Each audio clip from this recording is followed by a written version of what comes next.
quero falar de algo que mexeu comigo há muito tempo atrás, é fruto de algumas leituras que Deus tem nos dado, que eu tenho feito, e que, de alguma forma, hoje está muito evidente. E se nós colocarmos em prática o que eu vou falar aqui hoje, compartilhar com você, você terá uma vida de milagres, você vai romper em fé e Deus vai te dar sementes que você vai plantar e essas sementes irão germinar para a honra e glória dele e para a sua felicidade. Há um tempo atrás, eu li um livro chamado Milagre da Semente da Fé. O Milagre da Semente da Fé. Um Oral Roberts, ele escreveu esse livro, já é um livro um pouco, já tem alguns anos editado, né? Mas até hoje ecoa, né, esta palavra e ferve em meu coração. Primeiro, porque é algo que nós precisamos viver. E segundo, porque é bíblico, não é? A palavra de Deus, ela é eterna, não é? A palavra não passa, ela se cumpre em nossas vidas, né? Nós vamos passando, vamos envelhecendo, mas ela não passa, ela continua mesmo. E esse livro ele tem um enraizamento muito forte na palavra de Deus, e é isso que eu quero compartilhar com você. Eu julgo importante compartilhar com você hoje à noite esta palavra da semente da fé. Está lá escrito no livro de Lucas, é o texto base para a gente romper e entender o que Deus tem para nós hoje. Lucas capítulo 6, versículos de número 36 ao 38, que diz assim: Sede, pois, misericordiosos, como também vosso Pai é misericordioso. Não julgueis, e não sereis julgados. Não condeneis, e não sereis condenados. Soltai, e soltar-vos-ão.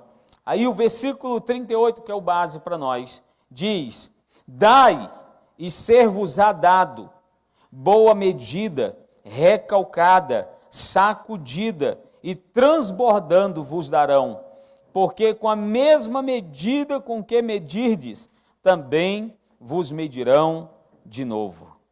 Palavra de vida e de salvação e de libertação para as nossas vidas. Amém, gente? Eu quero compartilhar então essa noite como você obter, não é, uma fé afirmativa. Como você obter fé para vencer. Como você obter fé para gerar resultados. Talvez eu não termine o que temos tudo para hoje à noite, mas nós continuaremos no próximo culto, e eu quero te desafiar a não perder esses 2 encontros que nós teremos para falar desta palavra, o milagre da semente de fé, ou de semente da fé. A fim de que você, compreendendo esses princípios e essa verdade, você enxergue as suas necessidades sendo atendidas por Deus e pelo Espírito Santo, sabe? Irmãos, a bem da verdade, todos nós sabemos, né, que há princípios que Jesus ensinou, que a palavra de Deus ensina, e que foram usados, inclusive, pelo próprio Jesus, e foram usados esses princípios pelos apóstolos, e que estão disponíveis para nós hoje. Estão aqui, nesta palavra, estão contidos nessa palavra. Esta palavra é o princípio maior. E esses princípios, eu quero chamar essa noite de sementes da fé. E por que eu quero chamar de sementes da fé? Porque tudo, na verdade, na vida cristã começa com sementes. Não sei se você já parou para pensar nisso, mas Deus afirma algo lá em Gênesis, no capítulo 8, versículo 22, a parte B do versículo, ele diz que enquanto a terra durasse, haveria sementeira e haveria cega, haveria colheita, não é? Então, enquanto a terra durar, sementeira e cega, e frio e calor, e verão e inverno, e dia e noite, não cessarão. Foi uma palavra liberada, irmãos, e ela é palavra até o dia de hoje. Enquanto a terra for terra, haverá a sementeira, haverá sementes para se plantar, e haverá a colheita. Isso é um princípio na palavra, a gente não pode desprezar isso. Por isso que eu digo que tudo começa na vida cristã, na vida com Deus, com sementes. O apóstolo Paulo diz em Gálatas 6, versículo 7, que há uma eterna lei, chamada lei da semeadura. E ele diz assim, olha, não erreis. Deus não se deixa escarnecer, porque tudo que o homem semear, novamente volta essa questão da semente, não é, do plantio, isso também ceifará. Jesus comparava a fé a uma semente.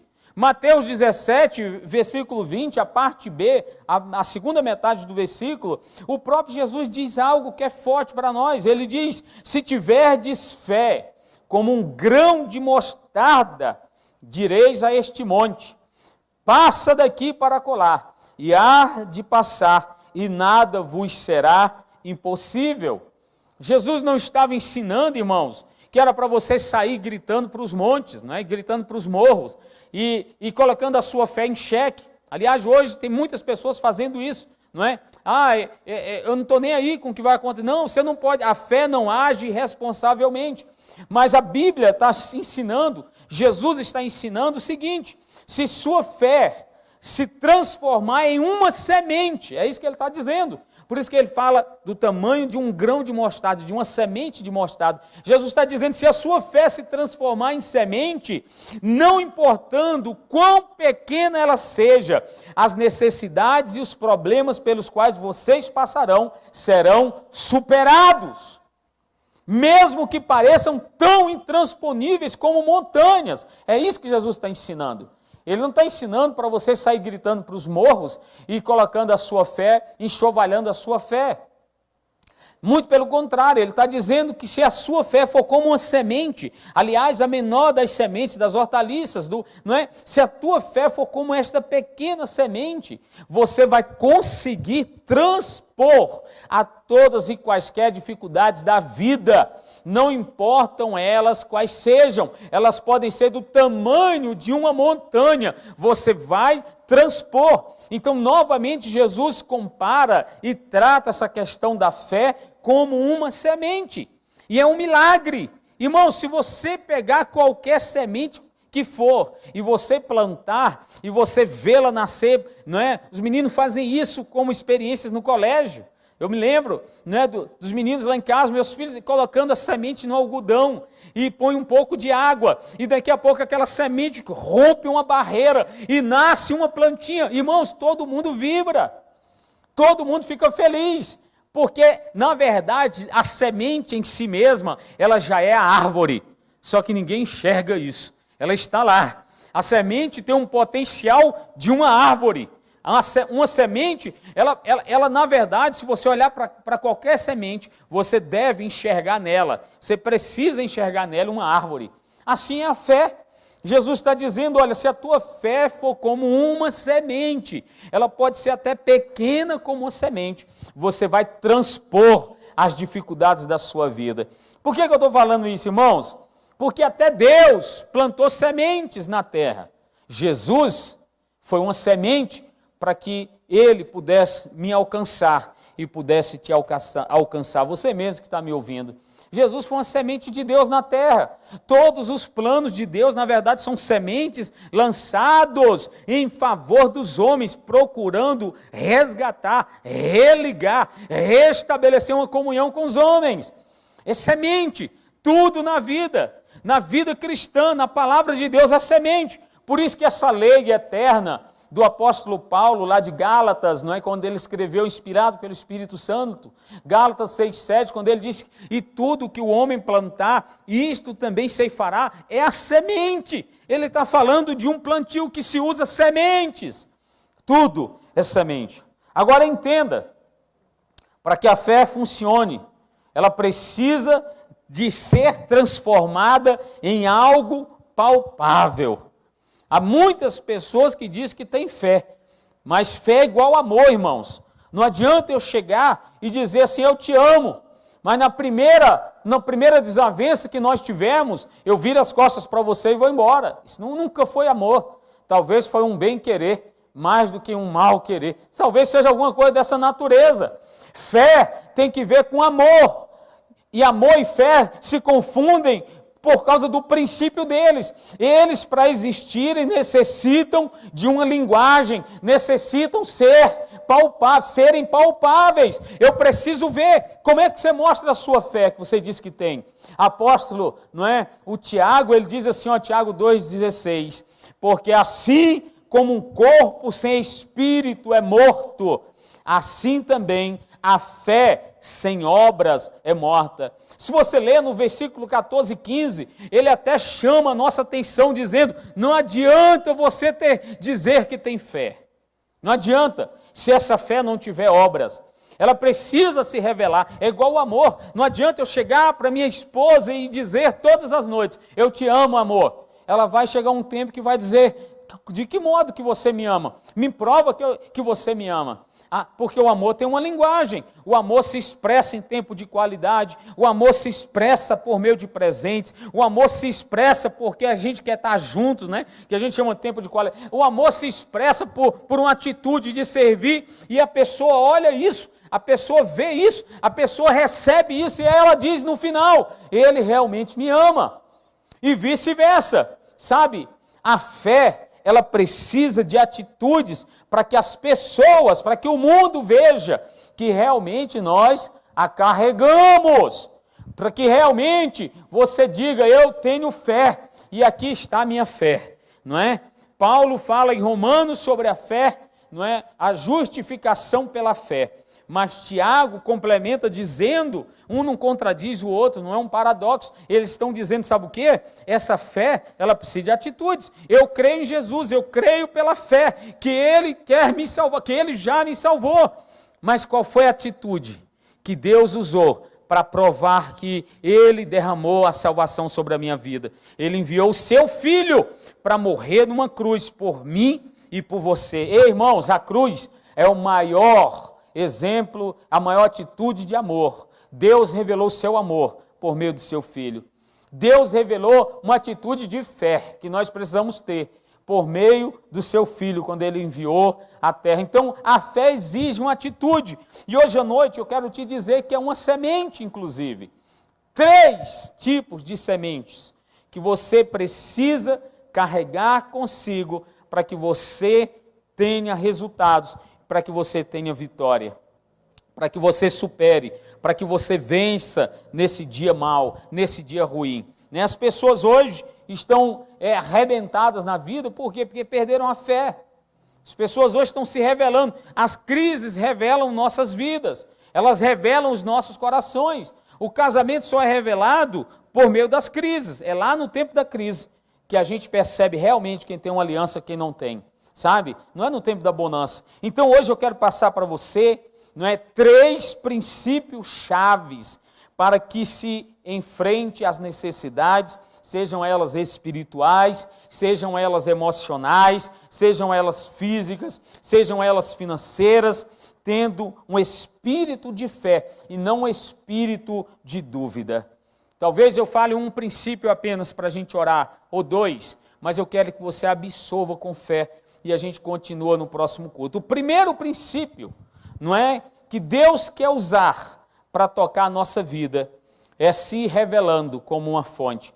Deus é a sua fonte. Ei, escute, o primeiro princípio-chave da tua fé deveria ser reconhecer em Deus a sua fonte, Onde você bebe a sua água, a fonte de onde emana todas as coisas. Jesus falou isso com a mulher à beira do tanque. Ele disse, olha, se você beber desta água que eu lhe der, vai jorrar de dentro de você uma fonte de água viva que jorra para a vida eterna. Deus é a nossa fonte. Deus é a fonte, irmão, supridora das nossas necessidades. Escute, Deus é a fonte, Ele não é uma fonte, Ele é a fonte. Se eu dissesse para você que Deus é uma fonte, eu estaria dizendo que haveriam outras pelas quais você pudesse se abastecer por completo. Não, mas a Bíblia diz, Deus é a fonte. E é o que eu quero que você entenda hoje em nome de Jesus, irmãos. Ele é a fonte para suprir a minha e a sua necessidade. Filipenses, capítulo 4, versículo 19, diz assim, o meu Deus segundo as suas riquezas, suprirá todas as vossas necessidades em glória por Cristo Jesus. Veja, Ele não quer te dar o que você sonha, o que você está precisando. Eu quero viajar, não é isso. Ele diz que Ele vai te dar e vai suprir todas as suas necessidades, porque Ele é a fonte. Olha, necessidades em glória por Cristo Jesus. Por meio de Cristo Jesus, Deus quer trazer o suprimento, não é? Ele quer ser a nossa provisão. Ele quer ser o nosso socorro. Então, mas sabe qual é o nosso mal? É que a gente idealiza as coisas ou os homens como sendo a nossa fonte. Eu já vi muitas pessoas dizerem: se eu perder o meu emprego, pastor, pastor, não consigo contribuir com dízimos e ofertas, porque o fulano me paga muito pouco. Pastor, é porque se meu marido me deixar, eu não sei o que vou fazer. Se minha mulher me abandonar, se os meus filhos virarem as costas para mim, eu já estou velho, eu já sou um homem velho. Pastor, irmãos, eu já vi de tudo isso. Eu já vi pessoas dizendo: mas se fulano, mas se o meu emprego, se o meu patrão, se o meu colega, se o meu pai, se a minha mãe. Irmãos, escute, a sua fonte não é ou não são pessoas. A sua fonte não são coisas, a sua fonte é Deus. Nós pecamos, irmãos, e muito, quando nós idealizamos os homens, quando nós idealizamos as coisas, nós achamos que o meu negócio é o que me supre. Nós achamos muitas vezes que a minha empresa é que me supre. Nós achamos que são as pessoas que vão trazer o meu suprimento. Mas sabe qual é a grande verdade? Agora está aí, o coronavírus está aí, mostrando para todo mundo quem é a fonte. Gente perdendo emprego, outros perdendo casamentos, outros desesperados, angustiados, sabe? Outros dizendo: sabe o que? Eu não sei o que eu vou fazer da minha vida. Pessoas que professavam a fé em Jesus, pessoas que diziam: eu creio em Jesus, eu amo Jesus, pastor, eu não perco um culto na igreja, pastor, e tal. Mas sabe de uma coisa? Nessa hora de sufoco e de sofrimento, eles dizem para si mesmos: cadê Jesus? Mas não é cadê Jesus, sabe o que é, irmãos? É porque os corações deles, os seus corações, idealizavam as coisas e os homens acima de Jesus. Estavam idealizando as coisas. Se meu patrão me mandar embora, não sei o que eu vou fazer da minha vida. Irmão, vem para a igreja.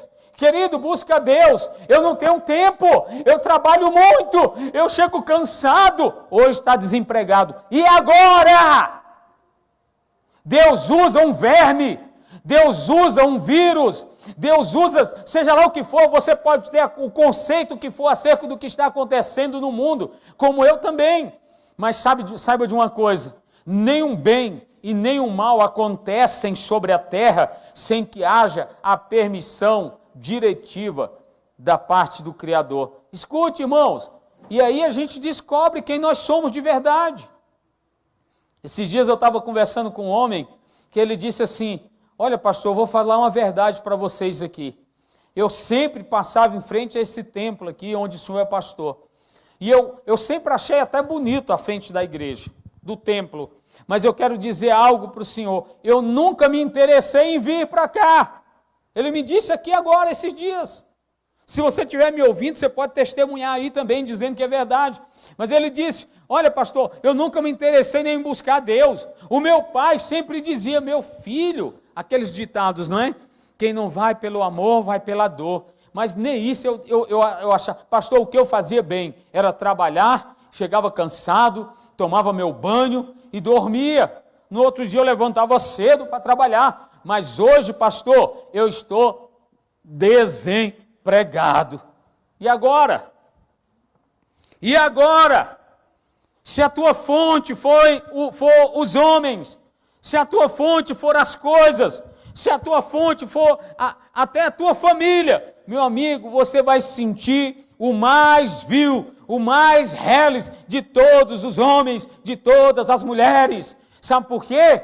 Porque a sua fonte fora colocada no lugar errado. A água que você vinha bebendo do lugar errado. Então, irmãos, a minha fonte, a sua fonte não pode ser outra coisa. A palavra de Deus é enfática, que Deus suprirá todas as nossas necessidades em glória por Cristo Jesus. O nosso problema é idealizar os homens. Para com isso. Você está aprendendo da pior forma. Você está aprendendo da pior forma. Não é o seu dinheiro. As coisas acontecem na sua vida, não é por causa das pessoas, não é por causa de você, é apesar de tudo isso. Irmãos, eu já fui abandonado por tantas pessoas. Se eu tivesse nelas a minha fonte, há pessoas que já me desprezaram pelo WhatsApp, pastor, até mais. Eu vou para outra igreja, porque aqui eu recebi confronto, eu vou procurar o conforto em outro lugar. Pastor, eu vou procurar um outro ambiente. E mandam isso pelo WhatsApp. Mas a minha fonte não está nelas. A minha fonte não está nessas palavras. A minha fonte está no Senhor. Eu espero no Senhor e estou firmado nele. Diga amém onde você estiver. Diga isso também. A minha fonte é o Senhor. Então nós não podemos. Nós esquecemos que o Senhor e sua palavra é que é a nossa fonte. Sabe? Deixa eu te contar algo. Na busca por provisão, não se trata de qual é a fonte, mas de quem ela é. Quem ela é. Qual e quem é a tua fonte, irmãos? Jesus disse, se você beber em mim, se você beber de mim, você nunca mais terá sede.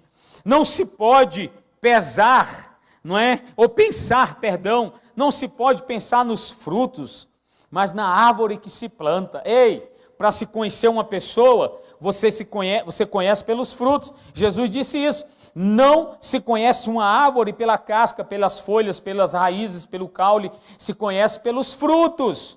É verdade, mas eu quero te dizer uma outra dinâmica, né, da verdade, da fé. Sabe qual é, irmão? É que você não pode pensar nos frutos. Você precisa pensar na árvore. Eu vou repetir. Não se pode pensar nos frutos, mas na árvore que se planta. Você vai comer dos frutos desta árvore. Imagine você com a mangueira, com a goiabeira, e você olha para aquela planta todos os dias, para aquela árvore, e você diz assim, eu não estou nem aí para essa árvore, eu não vou pôr água, eu não vou pôr nutriente, eu vou deixar aí. Sabe o que vai acontecer? Os frutos dela logo nascerão podres, cheios de bichos. Uma árvore fraca, que não vai produzir sombra, nem fruto, nem flores, nem nada. Ele vai dar algumas coisas, mas é podre.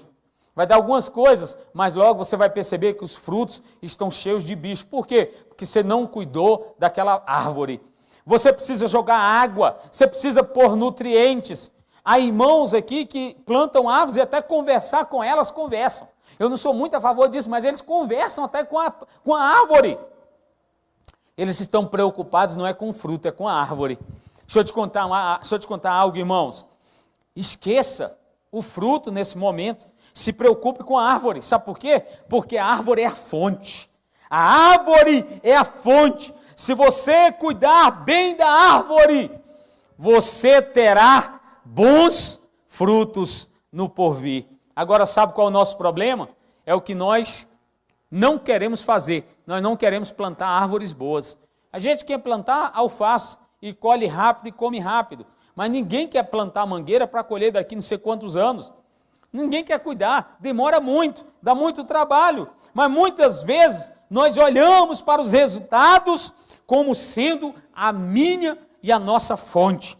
Em vez de olhar para Deus, que é a árvore. Jesus chega a dizer, sabe o quê? Eu sou a videira verdadeira. Se você estiver ligado em mim e eu em você, você vai produzir fruto. Irmãos, a gente não tem que estar preocupado com o fruto, não é com o resultado, é isso que eu quero dizer. A gente não tem que estar preocupado com quanto de dinheiro eu estou ganhando, e nem de onde está vindo o dinheiro, e nem quem Deus está usando para me abençoar. Eu tenho que estar preocupado com a fonte, é com a árvore, é com aquilo que é central, é com aquilo que é fundamental, é com aquilo que é essencial na minha vida. Se nós olharmos ou esperarmos algo das pessoas, esse é o caminho certo para a desilusão. Aliás, o mesmo acontece se olharmos para nós mesmos. Vou repetir.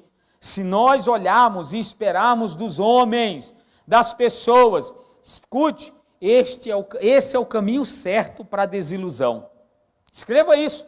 Espere nos homens para você ver. Você vai ser desiludido.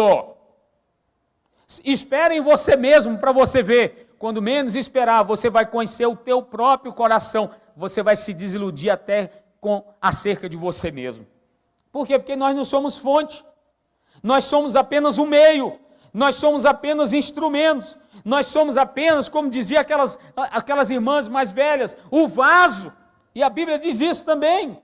Nós somos o vaso, nós somos os instrumentos. Se eu estou abençoando a tua vida, escute e creia nisso. Eu sou apenas o instrumento, um meio. A honra e a glória deve ser do Senhor, que fez os céus e a terra. Ele é a fonte. Ele é a fonte da sua vida. Ele é a fonte da sua casa. Ele é a fonte da sua família. Né? Aquilo que é impossível para você não é impossível para a fonte. Marcos, capítulo 10, versículo 27 diz, para os homens é impossível, mas para Deus nada é impossível, porque para Deus são possíveis todas as coisas. Então eu quero falar algo mais forte contigo, irmãos, nesse dia. Se nós olharmos e esperarmos somente nos homens, somente nas pessoas, nós seremos os mais miseráveis de todos eles, porque o resultado, na grande maioria esmagadora das vezes, redunda apenas em desilusão. É verdade ou não é? Você pode estar dizendo e balançando a cabeça aí sim, que sim, concordando comigo, não é? Mas se nós colocarmos a nossa fé nele, se nós colocarmos o nosso coração nele, creia tão somente em o nome de Jesus, que você jamais será decepcionado, você jamais será iludido, desiludido, jamais você experimentará sofrimentos, não é? E decepções profundas. Agora, deixa-me te falar uma coisa, as pessoas que colocam nos homens e nas coisas as suas fontes, a crise está revelando todos eles. A crise está mostrando todos eles quem são agora. Irmãos, há muitos casamentos já se desfazendo, sabe por quê? Porque a fonte do casal não era Jesus. A fonte era qualquer outra coisa, talvez um romance, a vida sexual, às vezes o dinheiro, às vezes o gostar de estar perto, ou às vezes a conveniência de morar na casa do sogro, da sogra, às vezes pela ajuda que recebeu das pessoas, mas agora, no tempo de crise, está sendo revelado para você quem é a tua fonte. Por isso que muitos estão em crise. Outros não, aqueles que têm a fonte em Jesus, o casamento entrou, foi em lua de mel. Yes! Que coisa boa! Aqueles que têm a fonte nos homens, muitos pastores, colegas meus, estão abandonando os ministérios. Por quê? Porque não está dando dinheiro. Acabou. Isso é vergonha dizer, mas eu preciso falar. Estão abandonando as ovelhas, porque estão com medo de pegar doença e morrerem antes delas. Meu amigo, e onde está a tua fé? Tu crê em quê? Eu não estou te ensinando a ser irresponsável, não é isso. Mas eu estou desafiando você a viver um pouco mais em fé. A crise revela quem nós somos. Há muitos de nós falando, sabe o quê? Eu preciso trabalhar mais agora, não dá mais para eu envolver com esse negócio de igreja. Ai, olha pastor, eu era líder até ontem, hoje eu não sou mais, eu não quero ser mais, eu preciso trabalhar mais, eu preciso fazer alguma coisa. Ai, eu era autônomo, agora eu não posso ser mais, que eu vou para a rua. Ai, eu tinha um emprego, agora fui mandado embora. O que tu vais fazer? Quem é a tua fonte, irmão? Pensa nisso hoje à noite. Sabe, a crise está revelando essas verdades para nós, gente. Que coisa boa! A crise está revelando que há muitos preocupados, sabe com o quê? Com a falta de dinheiro, com o emprego, porque sempre foram as fontes das suas vidas Mas igual Jonas foi lá e profetizou para Nínive. Sabe o que aconteceu? Depois ele subiu para cima de um morro e uma plantinha cobriu a sua cabeça e ele ficou lá embaixo. Deus enviou um verme para matar a plantinha e a partir dali Jonas se revoltou contra Deus. Tem muita gente revoltadinha contra Deus. Mas não é, meu amigo. Isso só está revelando para você qual a fonte que você está bebendo ou que você vinha bebendo a vida toda. Quem vinha bebendo da fonte que é Jesus, meu amigo, não se abalou em nada. Ele está aproveitando esse momento para levar Jesus às pessoas. Qual fonte você tem bebido? Eu quero lançar 3 sementes de fé. A primeira eu quero deixar aqui hoje para você, para que você descubra, Deus é a nossa fonte, e isso basta, em o nome de Jesus.